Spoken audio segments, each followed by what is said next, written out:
अनन्यता की हमने आपको परिभाषा बतलाई। अब दूसरे शब्द का भावार्थ लो, नित्य अभियुक्ता नाम। नित्य अभियुक्त किसको कहते हैं?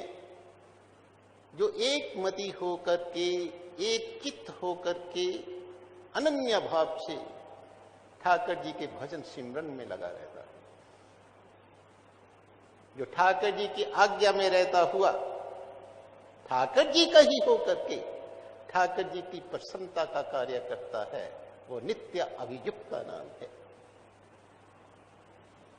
वो ठाकर जी, और ऐसे नित्य अभियुक्ता नाम का योग क्षेमम ठाकर जी कहते हैं सभी देवी देवताओं की उपासना को छोड़ करके जो अनन्य भाव से मेरे चिंतन स्मरण में लगा रहता है, उसका योग क्षेम का सदा मैं वाहन करता हूं।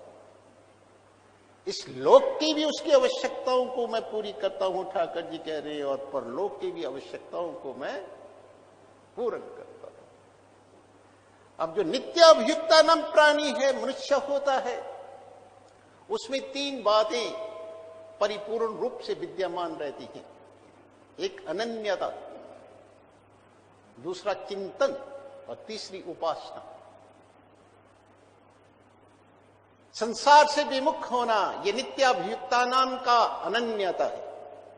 ईश्वर के सम्मुख होना यह नित्य अभियुक्ता नाम का क्या है? चिंतन है।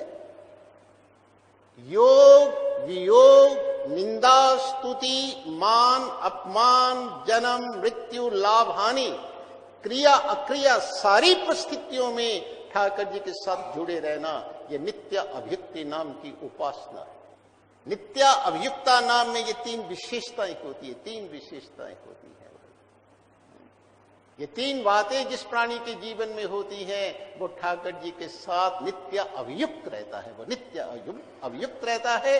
और ऐसे नित्य अभियुक्त प्राणी के योग क्षेम का ठाकर जी वाहन करते हैं, पूरी जिम्मेवारी लेते हैं, गारंटी के साथ 100%, जहां धोखे का कोई चांस ही नहीं है।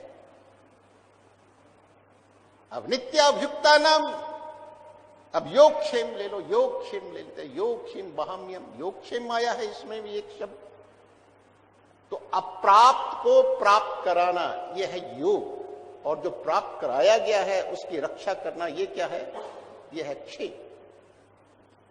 अब वास्तव में देखा जाए तो अप्राप्त को प्राप्त कराना और ना कराना, इन दोनों अवस्थाओं